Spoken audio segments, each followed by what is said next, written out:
ওম শান্তি। আজকের মুরলি 25শে ডিসেম্বর 2023। মিষ্টি বাচ্চারা, বাবা হলেন সকল পরিস্থিতিতেই কল্যাণকারী। সেই জন্য যে ডাইরেকশন পাও তাতে অনিচ্ছা প্রকাশ না করে সর্বদা শ্রীমত অনুসারে চলতে থাকো। প্রশ্ন: নৌধা মানে প্রগাঢ় ভক্তি এবং নৌধা পড়াশোনা দুই থেকেই যে প্রাপ্তি হয় তাতে অন্তর কি? উত্তর: নৌধা ভক্তিতে কেবল সাক্ষাৎকারই হয়। যেমন কৃষ্ণের ভক্ত হলে তখন তাদের শ্রীকৃষ্ণের সাক্ষাৎকার হবে, রাস ইত্যাদি করবে, কিন্তু তারা কোনো বৈকুণ্ঠপুরী বা শ্রীকৃষ্ণপুরীতে যায় না।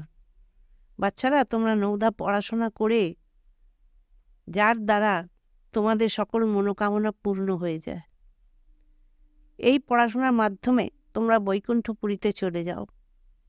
গীত হলো: আজ না হলে কাল মেঘ তো কাটবেই, ও রাতের পথিক সকাল হলো বলে চলো এবার ঘরে ফিরে। ওম শান্তি। একথা কে বলছেন যে ঘরে চলো? কার সন্তান রুষ্ট হয়ে চলে গেলে, কারোর সন্তান রুষ্ট হয়ে চলে যায়, তখন আত্মীয় পরিজন ইত্যাদিরা তাদের পিছনে পিছনে যায়, বলে থাকে যে কেন রুষ্ট হয়েছ, এখন ঘরে চলো। এখানে অসীম জগতের বাবা এসে সমগ্র বাচ্চাদের বলতে থাকেন, ইনি হলেন বাবাও দাদাও, শরীর সম্বন্ধীয় আবার আত্মিকও। তিনি বলেন, হে বাচ্চারা, এখন ঘরে চলো, রাত সম্পূর্ণ হয়েছে, এখন দিন হতে চলেছে। এ তো হলো জ্ঞানীর কথা। ব্রহ্মার রাত, ব্রহ্মার দিন, একথা কে বুঝিয়েছেন? বাবা এসে ব্রহ্মা এবং ব্রহ্মা কুমার কুমারীদের বুঝিয়ে থাকেন। অর্ধেক কল্প হলো রাত আর পতিত রাবণ রাজ্য অথবা ভ্রষ্টাচারী রাজ্য, কারণ আসুরীয় মতানুসারে চলে। এখন তোমরা শ্রীমতে রয়েছ। শ্রীমত হলো ইনকগনিটো মানে গুপ্ত। আমরা জানি বাবা স্বয়ং আসেন, ওনার রূপ আলাদা, রাবণের রূপ আলাদা, তাকে 5 বিকাররূপী রাবণ বলা হয়ে থাকে। এখন রাবণ রাজ্য সমাপ্ত হবে, তারপর ঈশ্বরীয় রাজ্য হবে। রাম রাজ্য বলা হয়ে থাকে, তাই না? সীতার রামকে জপ করা হয় না, মালায় রাম নাম জপ করা হয়, তাই না? সেই পরমাত্মাকে স্মরণ করা হয়, যিনি হলেন সকলের সদ্গতি দাতা, ওনাকেই জপ করতে থাকে। রাম মানে গড। মালা যখন জপ করবে তখন কোনো ব্যক্তিকে স্মরণ করবে না, তাদের বুদ্ধিতে দ্বিতীয় কেউ আসবে না। তাহলে এখন বাবা বোঝান যে রাত সম্পূর্ণ হয়েছে। এ হলো কর্মক্ষেত্র, স্টেজ, যেখানে আমরা আত্মারা শরীর ধারণ করে ভূমিকা পালন করে থাকি। 84 জন্মের ভূমিকা পালন করতে হবে, তারপর তাতে বর্ণও দেখানো হয়, কারণ 84 জন্মের হিসাবও তো চাই, তাই না? কোন কোন জন্মে কোন কোন কুলে কোন বর্ণে আসে, সেই জন্য বিরাট রূপও দেখানো হয়েছে। সর্বপ্রথমে হলো ব্রাহ্মণ। কেবল সত্যযুগীয় সূর্যবংশীতে 84 জন্ম হতে পারে না। ব্রাহ্মণ কুলেও 84 জন্ম হয় না। 84 জন্ম তো বিভিন্ন নাম, রূপ, দেশ, কালে হয়ে থাকে। সত্যযুগী শতপ্রধান থেকে পুনরায় কলিযুগীয় প্রধানে অবশ্যই আসতে হবে, তারও টাইম দেওয়া হয়ে থাকে। মানুষ 84 জন্ম কিভাবে নেয়, এও বুঝবার মতন কথা। মানুষ তো বুঝতে পারে না, তবেই তো বাবা বলেন, তোমরা নিজের জন্মকে জানো না, আমি বলে দিই। বাবা বোঝেন যে ড্রামানুসারে অবশ্যই সব কিছু ভুলে যাবে।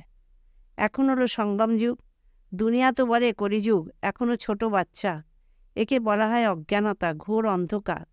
যেমন ড্রামার অ্যাক্টরদের জানা থাকে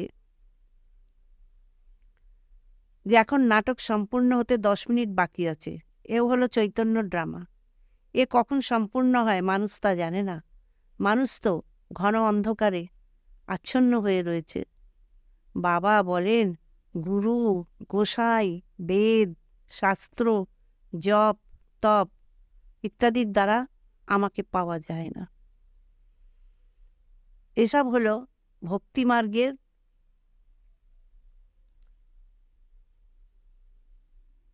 সামগ্রী। আমি নিজের সময় অনুসারেই আসি।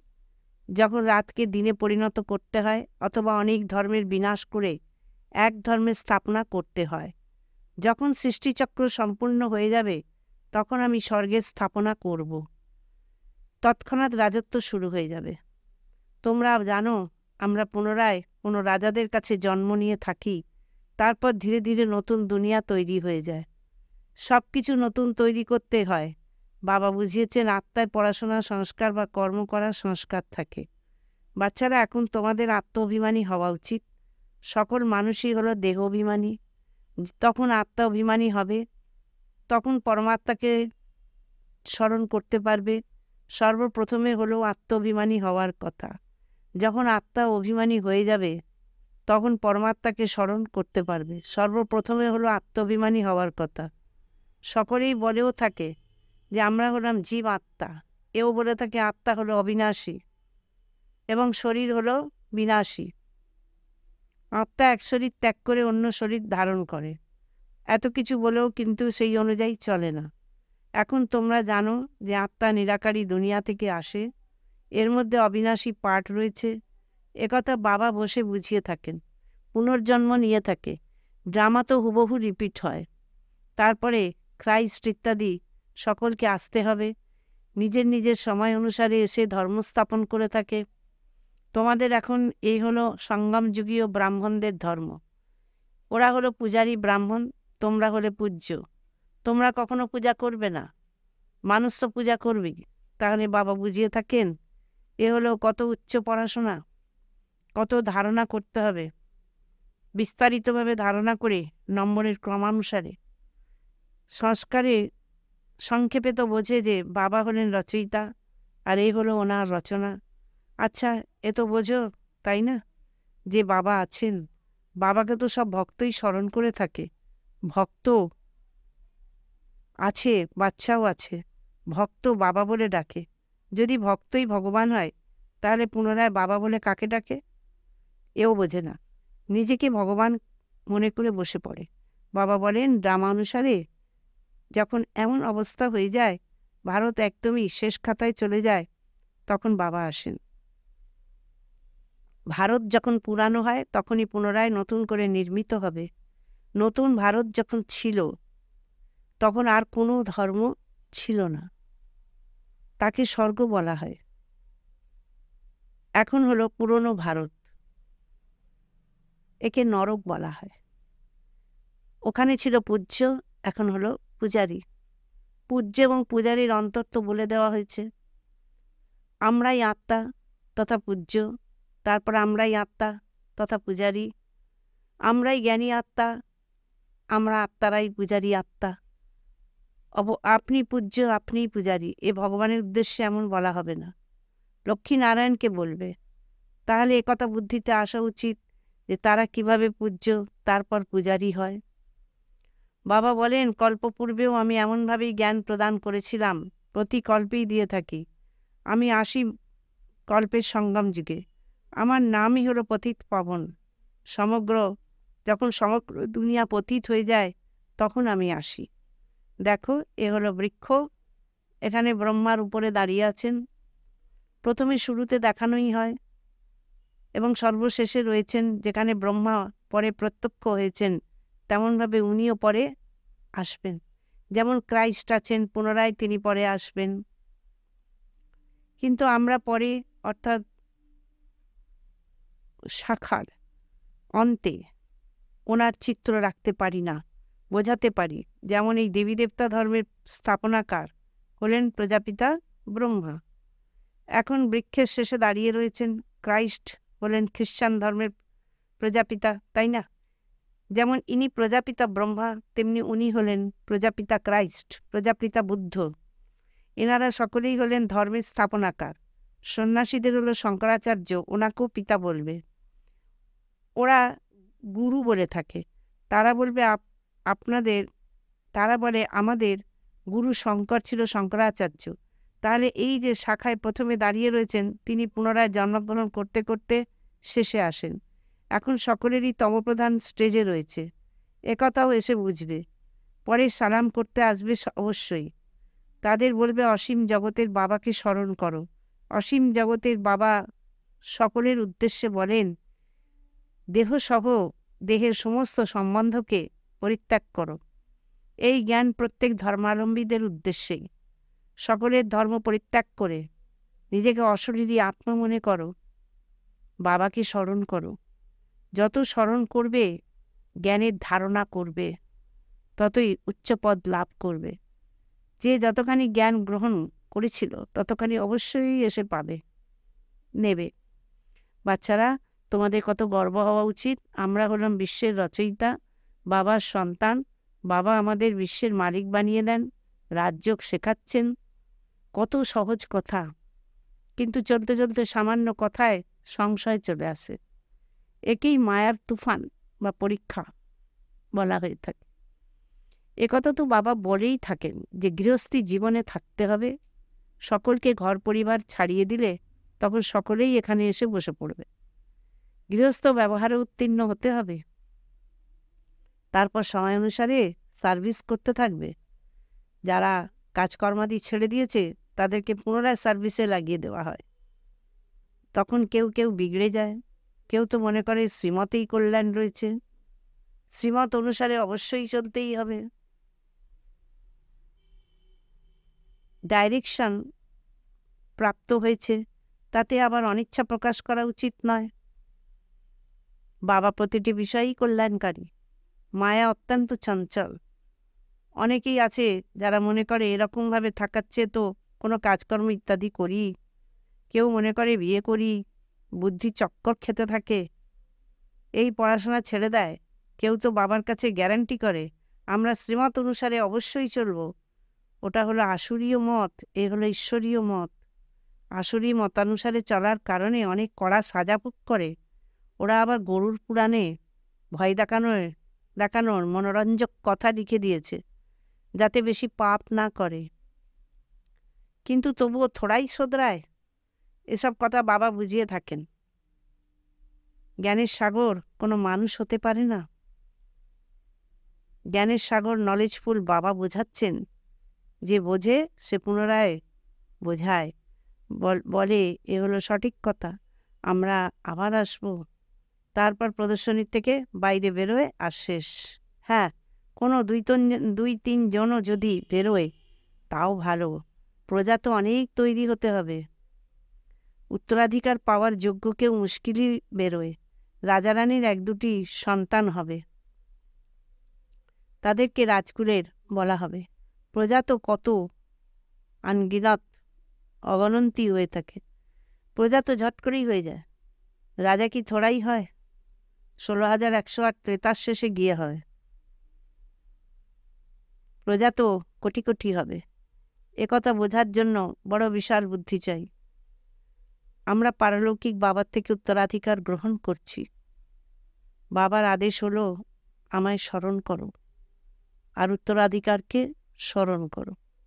মনমনা ভব আর মধ্যাচী ভব। স্বর্গ হলো বিষ্ণুপুরী আর এ হলো রাবণপুরী। শান্তিধাম, সুখধাম আর দুঃখধাম। একথা বাবা বুঝিয়ে থাকেন। আমাকে স্মরণ করলে অন্তিম সময়ে যেমন মতি তেমন গতি হয়ে যাবে। মনে করো ভক্তিমার্গে শ্রীকৃষ্ণকে স্মরণ করে, কিন্তু এমন নয় যে শ্রীকৃষ্ণ পুরীতে পৌঁছে যাবে। না, ধ্যানে শ্রীকৃষ্ণ পুরীতে গিয়ে রাস করে, রাস ইত্যাদি করে ফিরবে। তো এই হলো নৌধা ভক্তির প্রভাব, যার ফলে তাদের সাক্ষাৎকার হয়ে যায়, মনোকামনা পূর্ণ হয়। এছাড়া সত্যযুক্ত হলো সত্যযুগী। ওখানে যাওয়ার জন্য আবার নৌধা পড়াশোনা চাই। নৌধা ভক্তি নয়। পড়তে থাকো, মুরলি অবশ্যই পড়া উচিত, সেন্টারে অবশ্যই যেতে হবে। না হলে মুরলি নিয়ে ঘরে অবশ্যই পড়ো। কাউকে বলা হয় সেন্টারে যাও, প্রত্যেকের জন্য আলাদা আলাদা, সকলের জন্য এক কথা হতে পারে না। এমন নয় যে বাবা বলেন দৃষ্টি দিয়ে খাও বাস, কিন্তু বাবা বলেন নিরুপায় অবস্থায় আর কিছু না করতে পারলে তখন দৃষ্টি দিয়ে খাও। এছাড়া সকলের জন্য বাবা থোড়াই বলবেন, যেমন বাবা কাউকে বলেন বায়োস্কোপ সিনেমা অবশ্যই যাও, কিন্তু তা সকলের জন্য নয়। কারোর সাথে যেতে হয়, তখন তাকেও জ্ঞান দিতে হবে। ওটা হলো পার্থিব হ্রদের জগতের নাটক, এ হলো অসীম জগতের নাটক। তাহলে সার্ভিস করতে হবে, এমন নয় কেবল দেখার জন্য যেতে হবে। শ্মশানে গিয়েও সার্ভিস করতে হবে। আচ্ছা, মিষ্টি মিষ্টি হারানিধি বাচ্চাদের প্রতি মাতা পিতা বাপ দাদার স্মরণের স্নেহ সমান আর সুপ্রভাত। আত্মাদের পিতা তার আত্মারূপী বাচ্চাদেরকে জানাচ্ছেন নমস্কার। ধারণার জন্য মুখ্য সার। 1 নম্বর, বাবার প্রতিটি কথায় কল্যাণ রয়েছে, এটা মনে করে নিশ্চয় বুদ্ধি হয়ে চলতে হবে। কখনোই সংশয়ে আসা উচিত নয়। শ্রীমতকে যথার্থ অনুযায়ী, রীতি অনুযায়ী বুঝতে হবে। 2 নম্বর, আত্মাভিমানী হয়ে থাকার অভ্যাস করতে হবে। ড্রামায় প্রত্যেক অ্যাক্টরের অনাদি পার্ট রয়েছে, সেই জন্য সাক্ষী হয়ে দেখার অভ্যাস করতে হবে। বরদান, সর্বদা সুরক্ষা রেখার ভেতরে পরমাত্মা ছত্র ছায়ায় অনুভবকারী মায়া জিত ভব। বাবা আর তুমি, বাপ আর আপ, এটাই হলো সুরক্ষা রেখা। এই রেখাই হলো পরমাত্ম ছত্র ছায়া। যে এই ছত্র ছায়া রেখার ভিতরে রয়েছে, তার কাছে মায়া আসার সাহসও করতে পারে না। তারপর পরিশ্রম কি, বাধা কি, বিঘ্ন কি, এই শব্দগুলি সম্বন্ধে অবিদ্যা হয়ে যাবে। সর্বদা সুরক্ষিত থাকবে, বাবার হৃদয়ে সমাহিত থাকবে। এটাই হলো সবচেয়ে সহজ এবং তীব্র গতিতে যাওয়ার অথবা মায়াজিত হওয়ার পুরুষার্থ। স্লোগান, দিব্য গুণের সর্ব অলঙ্কারগুলির দ্বারা সুসজ্জিত হয়ে থাকো, তাহলে অহংকার আসতে পারবে না। ওম শান্তি। আজকের শ্রীমত 34 নম্বর, লোভী মন রাখা উচিত নয়। দিব্যগুণ 34 নম্বর, সাদা সিধা। অবগুণ 34 নম্বর, রোগ ভাব।